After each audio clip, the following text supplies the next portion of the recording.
용서 못하는 것이 내 수준의 것이 아니라 내가 의롭지 못한 것에 대한 그 절대 기준에 미치지 못하는 것이기 때문에, 그래서 어떤 기준이 재어지기 때문에 우리는 이제 회개가 깊어질 수밖에 없는 것입니다. 그렇겠죠? 그래서 전에는 그 문제 자체를 벗어나고 싶은 것, 거기에서 동기를 찾았다면 이제는 내가 정말 의롭고 싶다. 의로움의 그 깊은 지경으로 들어가기를 원하는 그 마음에서 회개할 수 있고, 그리고 거룩해질 수 있는 것입니다. 근데 대부분 보면요, 행복해지고는 싶어하는데 의로워지고 싶어하는 건 없어요. 그리고 체험은 많이 하고 싶은데 의로워지고 싶은 마음은 없어요. 근데 제가 보니까 저는 의를 찾다 보니까 행복해졌어요. 그리고 의를 찾다 보니까 체험을 하게 됐어요. 근데 많은 사람들은 행복해지는데 절대로 행복해지지 않습니다. 여러분, 행복해지려고 그러면 여러분 행복이 여러분을 비껴갑니다. 그렇죠? 네. 그렇지만 의로워지려고 그러면 여러분 굉장히 행복해집니다. 여러분, 제가 제일 행복한 사람인지 모르시죠? 저는요, 붕붕 날아다닙니다. 네. 제 마음에는 행복이 넘쳐서 이거 누구 좀 나눠주고 싶다. 그런 마음이 항상 들어요. 어떻게 이렇게 행복할 수 있을까? 하나님이 어쩜 나를 이렇게 행복하게 만들었을까? 아주 그냥 세상에서 제일 행복하고 제일 셀프 이스팀이 높고, 예. 왜냐면 하나님이 나를 무엇으로 불렀는지 알기 때문에 제 자존감이 확 올라갔어요. 예. 여러분, 셀프 이스팀이 낮아서 많은 사람들이 힘들어하지 않습니까? 근데 저는요, 누가 나를 뭉그러뜨리려고 해도 그게 안 돼요. 셀프 이스팀이 너무 높아가지고. 그러니까 이 행복한, 너무나 행복한 사람으로 주님 만들었어요. 근데 그 키가 뭐였냐면 의로움을 쫓다 보니까, 예, 의롭잖아요. 그럼 행복해집니다. 그리고 의로움을 쫓다 보면 모든 체험이 와요. 모든 영적인 체험이 와요. 근데 우리가 막 영적인 체험을 하라 그래도 하지 못하는 이유가 의로움은 전혀 관심이 없는데, 예, 여러분이 정말 의로워지고 싶잖아요. 그럼 진짜 행복해질 수 있어요. 여러분, 제 말이 안 믿겨지죠? 예, 의심이 가죠? 사실입니다. 우리가 행복을 쫓으면 절대로 행복해질 수가 없어요. 하지만 진짜 하나님이 의가 얼마나 좋은 것인지, 의가 얼마나 신선한 것인지, 의가 얼마나 우리를 기쁘게 하는 것인지 여러분이 안다면 진짜 행복해지는 그런 사람이 될 수 있습니다. 그래서요, 정말 의가 무엇인가, 의를 내가 추구하고 싶다, 그런 욕구가 일어나시는 이런 시간이 되길 원합니다. 그래서 의란 무엇인가? 우리가요, 이 세상에서는 복음이 우리에게 들어와도 이 죄의 형벌에서 자유케 되고, 그리고 죄의 세력에서 어느 정도 노임받는다 하더라도 죄의 존재 앞에서는 우리가 아직 자유롭지 못합니다. 예, 죄의 존재, 그 죄가 이 세상에 기승하고 있는, 죄가 이곳에 존재하고 있는 것에서는 우리가 자유롭지 못해요. 그래서 천국에 가면 제일 기쁜 게 저는요, 물론 예수님 만나서 기쁘기도 하지만 죄라는 걸 그냥 이제는 그 얼굴도 보지 않는다는 거, 그 꼴도 보기 싫은 죄를 이 천국에 가서는 절대로 보지 못하게 된다는 거, 그게 저는 너무나 기쁩니다. 예, 물론 예수님 봐서 좋은데 또 하나 좋은 것은 거기는 죄라는 게 없다는 거. 여러분, 여러분의 원수가 뭐예요? 남편이 원수가 아닙니다. 아내가 원수가 아니고 죄가 원수인 것입니다. 여러분의 원수는 죄예요. 그렇죠? 근데 그 꼴도 보기 싫은 원수를 그곳에는 안 본다는 것입니다. 그게 얼마나 기쁜 소식이에요. 그런데 이 의라는 것은 뭐냐면 이 땅에서도 이 죄라는 존재로부터 내가 완전히 벗어나려고 싶은 그 욕구를 가진다는 것입니다. 우리가 죄라는 존재가 이 땅에 있다 그랬죠? 그러면 천국 갈 때까지는 거기에 계속 시달려야 된다는 그런 말이잖아요. 그런데 의를 추구한다는 것은 뭐냐면 그런 와중에도, 죄가 존재하는 이 세상에서도 죄로부터 내가 완전히 벗어나고 죄가 완전히 제거되는 그러한 심령으로 내가 바뀌고 싶어하는 그 욕망을 가진 것을 말하는 것입니다. 아멘. 네, 그래서 여러분, 그런 마음으로 이 땅을 거닐잖아요. 그러면 의를 적극적으로 주려하고, 그리고 굶주리면서 그것을 목말라 하면서 그 의를 이 땅에서도 누릴 수가 있는 것입니다. 그렇죠? 네, 천국 가서 누리려면 너무 힘들잖아요. 이 땅에서. 그래서 온갖 죄에서 제거되려는 욕구, 그것이 의입니다. 죄가 발견되면 죄에 대해서 몸부림을 치는 거예요. 그리고 그 죄에서 내가 완전히 벗어나고 그 죄를 박멸시키고, 예, 왜냐하면 자존심 상하잖아요. 여러분, 저는요, 죄를 왜 그렇게 싫어하냐면 참 자존심 상해요. 나란 존재가 이 죄가 있다라는 게 너무 나를 자존심 상하게 해요. 여러분, 그냥 죄는 죄지 뭐, 그냥 가벼이 여기고 심상히 여기고 그냥 놔둬도 돼. 이렇게 생각하시면 절대 안 됩니다. 죄를 심각하게 생각하세요. 심각하게 생각하시고 기분 나빠하십시오. 예, 자존심 상하게 생각하십시오. 저는 죄를 언제부터 싫어했냐면 그거예요. 나한테 왜 죄가 있는 거야? 참 기분 나쁘다. 그러면서 그걸 벗어나고 싶은 거예요. 그래서 심상히 여기는 것이 바로 그것이 죄인 것입니다. 죄를 심각하게 여기고 그것을 벗어나려는 그 욕구를 가지십시오. 그런 다음에 두 번째로 의라는 것은 또 어떤 것이냐면 어떤 명령을 수행하는 관계에서 그 주어지는 그 순종을 의미합니다.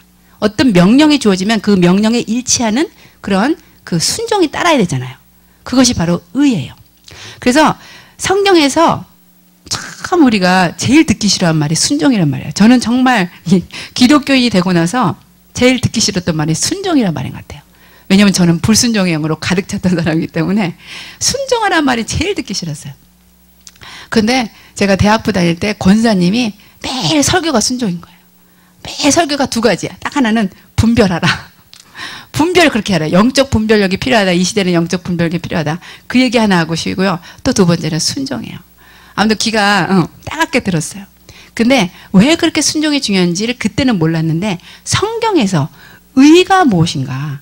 여러분 의가 무엇인가? 그러면 지금 아까 말한 것처럼 죄에서 벗어나려는 욕구다 그랬잖아요. 근데 또 한 가지 의의 가장 중요한 그 정의가 뭐냐면 순종이 바로 의입니다. 예. 왜 여기서 우리 교회 이 기독교는 순종을 그렇게 강조하는가? 그게 바로 의이기 때문에 순종하는 게 의예요. 아멘. 그래서 아마 여러분 누가 의가 뭐예요? 그렇게 물어보면은 여러분이 순종입니다. 그렇게 가르쳐 주셔야 돼요. 순종이 바로 의예요. 그래서 우리 목사님도 계속해서 순종하라, 순종하라, 남편에게 순종하라, 리더에게 순종하라, 예, 아버지에게 순종하라, 예, 권위자에게 순종하라. 순종해야 됩니다. 왜냐하면 순종이 바로 의이기 때문에. 그래서 이 불순종이 바로 죄고 불의입니다. 관계를 깨트리는 거예요.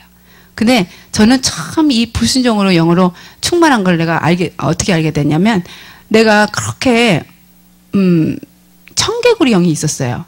예, 그래가지고 청개구리 영은 뭐냐면요. 이렇게 뭐 하라 그러면 바로 반대로 하는 거 있잖아요.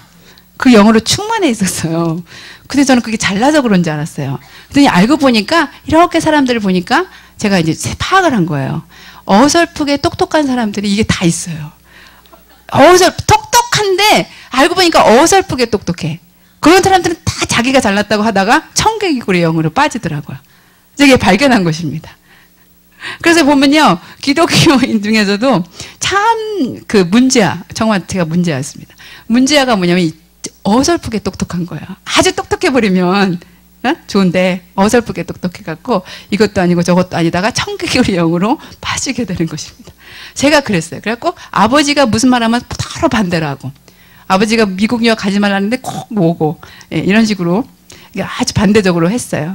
근데 이제 이것이 이제 우리 목사님에게 굉장히 타격을 줬죠. 왜냐면 결혼해서도 그러니까. 근데 이제 우리 목사님은 우리 아버님하고 달라요. 우리 아버님은 날 놔뒀어요. 너는 그렇게 해라. 그냥 그랬는데 우리 목사님은 또 그렇게 안 않잖아요. 완전히 저를 그냥 그 말갈량의 길들이기처럼 저를 완전히 바꿔놓으셨습니다. 아멘. 예, 할렐루야. 예, 그래서 우리가요 정말 이 불순종을 우리 안에서 강력하게 역사하는 그 불순종의 영을 우리가 추적하고 그것을 다 박멸해야 됩니다. 예, 그래서 순종이 의이기 때문에 완전히 그냥 순종하는 거예요. 정말 주님께서 그걸요 저를 이 시집살이를 통해서 결혼 생활을 통해서 완전하게 배우게 하셨습니다. 아, 결혼이 왜 유익인가 했더니 바로 그것이었어요. 예. 근데 제가 제 삶에서 보면은 참 몇 가지 그런 의를 추구하면서 싸웠던 그런 것이 있어요. 처음에는 이 세상의 가치관을 버리지 못해서 이 세상의 가치관은 세 가지죠. 외모, 부, 명예. 이 세 가지가 이 세상의 가치관의 제 주류입니다. 세 가지 기둥이죠. 근데 이것을 버리지 못했어요. 그 죄를 본 거예요. 하지만 그 세상의 가치관이 아무것도 아닌 것을 정말 아무것도 아니에요. 진짜 우리 주님과 비교할 수도 없어요. 우리가 그걸 버리고 뭐 이런다 그러는데 정말 비교할 것을 비교해야죠. 그렇죠? 근데 주님을 보고 나니까 그것을 완전히 버릴 수 있었어요. 그래서 죄성을 보고 그렇게 그것을 버렸더니 그만큼 제 안에 의가 들어왔습니다. 예. 그 세상의 것이 없어지니까. 하나님의 의가 들어왔어요. 근데 이제 그 다음에 그런 것을 버리고 나니까 하나님이 내 안에 욕심의 형태로 나타나는 그런 내 안에 죄성을 보게 해주셨는데 그게 먹고자 하는 욕심이었어요. 예, 식탐. 이 식탐의 뿌리가 제게 굉장히 강했습니다. 제가 어렸을 때부터 먹기를 좋아하는데 그것이 다 키로 갔어요. 그래서 그때는 뭐가 문제인지를 몰랐는데 제가 이제 대학을 가다 보니까 다 옆으로 갑니다. 그러니까 이제 문제가 되잖아요. 그래서 그러면서 내 안에 얼마나 그 식탐의 뿌리가 깊은지. 그래서 그거를 막 몸부림치면서 싸웠어요. 그랬더니 하나님이 절제라는 의의 열매를 주셨습니다. 그래서 싸운 만큼 얻어지더라고요. 근데 그것은 이제 그 싸움이 끝나고 나서 그 다음 싸움이 뭐였냐면 질투의 뿌리였습니다. 내 안에 깊이 박힌 질투의 뿌리가 얼마나 강력하게 박혀 있는지 그것을 보게 되었어요. 근데 그 질투와 싸웠습니다. 피 흘리게 싸우는 거예요. 아, 내 안에, 근데 그 오래 가더라고요. 이 뿌리가 오래 갈수록 여러분 그게 오래 갑니다. 어떤 사람은 분노가 가장 강력한 뿌리를 갖고 있는 사람이 있어요. 또 어떤 사람은 음란이 가장 강력한 뿌리일 수 있어요. 네, 근데 저 같은 건 질투가 있었어요. 근데 질투하고 싸우니까 그 질투한 만큼 사랑할 수 있는 그 능력이 부어지더라고요. 그래서 이 싸움들이요, 사실은 우리를 더 강력하게 만드는 것들이에요. 그래서 질투한 만큼 사랑을 얻게 되었어요. 내 존재 자체가 사랑이 되더라고요. 우리가 왜 질투하는지 아세요, 여러분? 그만큼 그 사람을 사랑할 수 없는 것입니다. 그 사랑할 수 없는 그 사랑이 적은 것이에요. 근데 그것을 이겨보니까요, 엄청난 사랑이 늘은 것입니다. 사랑의 폭이 늘어졌어요. 근데 그 다음, 이 죄를 본 만큼 의가 얻어진 것에 대한 그 통찰력이 생겼습니다. 그래서 우리가 내가 계속해서 죄를 지금까지 이렇게 섭렵하고 그리고 이기고 그랬는데 그만큼 죄를 본 만큼 죄를 이 뿌리를 뜯어낸 만큼 뽑아낸 만큼 내가 그만큼 의에 장성해져 있고 그리고 많은 의의 열매를 맺게 되었다는 그런 결론을 얻게 되었어요. 그래서 여러분 씨름하십시오. 그날이 옵니다. 예, 여러분의 승리가 오는 그날이 와요. 저는 정말 안 올 줄 알았어요. 내가 이렇게 많은 이 욕심과 질투와 이런 것이 있는데 이게 언제 뽑아지나. 그래서 어떤 사람들 보면 제가 이제 양육하다 보면 그래요. 사모님이 이거 언제까지 해야 돼요? 예. 이거 언제까지 해야지 이거 뽑아집니까? 그런 말을 많이 들어요. 근데 여러분 그날이 옵니다. 그날이 꼭 와요. 그래서 결국 내가 이겼다. 나는 의가 이기는 것을 보았다. 그렇게 선포하게 될 날이 오더라고요. 왜냐하면 의가 장성해지면 죄의 분량보다 의의 분량이 더 많아지니까 플러스를 보기 때문에 결국 이기는 것입니다. 여러분이 지는 이유가 뭐냐면 죄의 분량이 아직 의의 분량보다 많기 때문입니다. 근데 여러분, 네, 우리가 수학 알잖아요. 플러스 마이너스. 이 의가 많아지면 당연히 죄를 이기고 압도하는 것입니다. 그래서 여러분 계속 기도하고 회개하고 그리고 선포하고 눈물로서 간구할 때 그날이 오게 되고 의의 분량이 지금까지 나를 괴롭힌 죄의 분량보다 많아지는 그날이 있습니다. 그래서 그럴 때마다 우리는 승리를 선포하게 되고 지난날의 승리가 이제 오늘의 승리를 선포하게 하고 또 미래의 승리를 가져오게 됩니다. 우리가 의로움에 대한 열망이 강할수록 이것을 포기하지 않아요. 제가 왜 이런 어려운 싸움에서도 내가 포기하지 않았나 보면 나는 정말 의롭고 싶은 거예요. 의로움에 대한 열망이 이 승리를 안겨주었던 것이에요. 그래서 여러분 누군가 미웁습니까? 사랑할 때까지 씨름하세요. 누군가 용서를 못하겠습니까? 여러분 사랑할 때까지 씨름하시고 누가 질투납니까? 그분을 사랑할 때까지 여러분 씨름하시기를 기원합니다. 그래서 여러분은 이길 수 있기 때문에 싸움을 중단하지 마시고 포기하지 마십시오.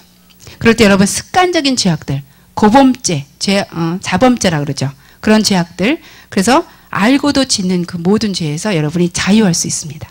주님이 여러분에게 원하는 것은 자유입니다. 죄에 묶이는 것이 아니라 죄에서 자유케 되는 것이에요. 그러면 죄를 이기는 이 습관적인 죄와 그 모든 죄악에서 이기는 방법이 무엇인가? 주님은 의에 줄이고 목마를 때 너가 이것을 이길 수 있다. 그렇게 말하고 있는 것이에요. 우리가 의로운가? 나는 의로워질 수 있는가? 그것은 조금 의문이지만 내가 의를 줄이고 목마를 수는 있지 않습니까? 그렇죠? 내가 지금 정말 의롭지 않더라도 내가 의로워질 수 있는가? 그런 의문을 가질 수 있더라도 내가 지금 의를 줄이고 목마를 수는 있는 것입니다. 아멘. 그래서 여러분 죄는 세력으로 우리 안에 자리 잡고 있지만 그 죄의 세력 때문에 우리가 질질 끌려가고 있지만 그 질질 끌려가는 그 폭군과 같은 군림하고 있는 그 죄의 세력에서